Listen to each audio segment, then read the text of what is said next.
कहते हैं गुरुजी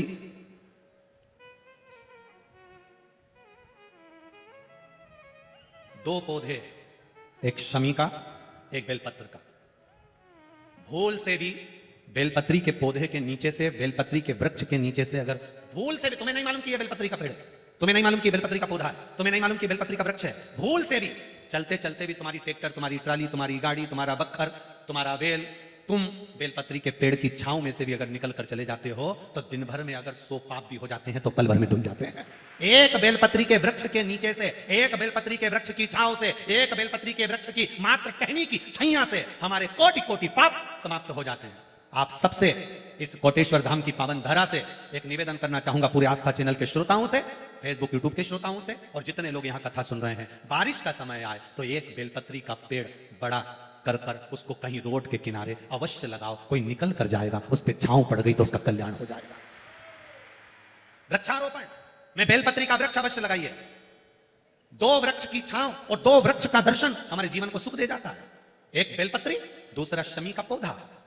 शमी का वृक्ष तुम्हारे घर में बड़ा मत लगाओ, और शमी का पौधा जब तक तुम्हारे इस हाथ की आकृति का रहे, उसमें से तुम पत्ती तोड़ो मत तोड़ो, उसमें से कुछ तोड़कर तुम शिव जी को चढ़ाओ मत चढ़ाओ, भले तुम बाहर जाकर टूटा हुआ लेकर जाओ, पर घर के बाहर,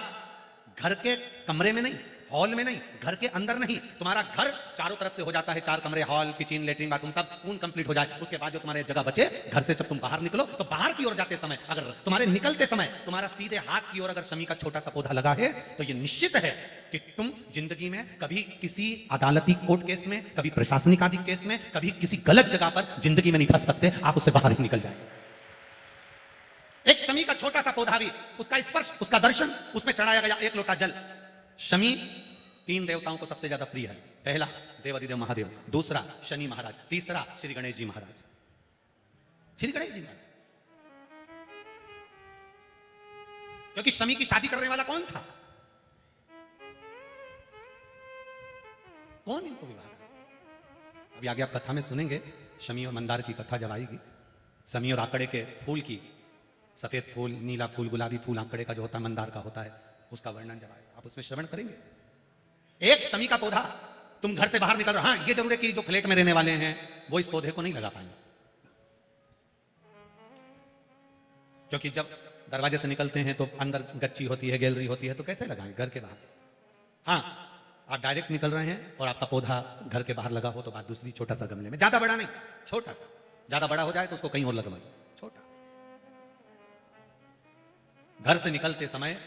सीधे हाथ पर अगर शमी का पौधा, आप निकल रहे हैं और आपका राइट हैंड है, सीधा हाथ है, घर के बाहर शमी का पौधा है, प्रतिदिन का अगर आपका नियम बन गया कि शमी को देखकर घर से बाहर निकल रहे हो, जिंदगी में कभी कांटे तुम्हारे जीवन में आ ही नहीं सकते, कोई रोड़ा आएगा ही नहीं, बढ़ जाओ। यही रह गया, शमी में शनि भी है, शमी में गणेश भी है और शमी में शिव भी है। कल एक कथा चल रही थी,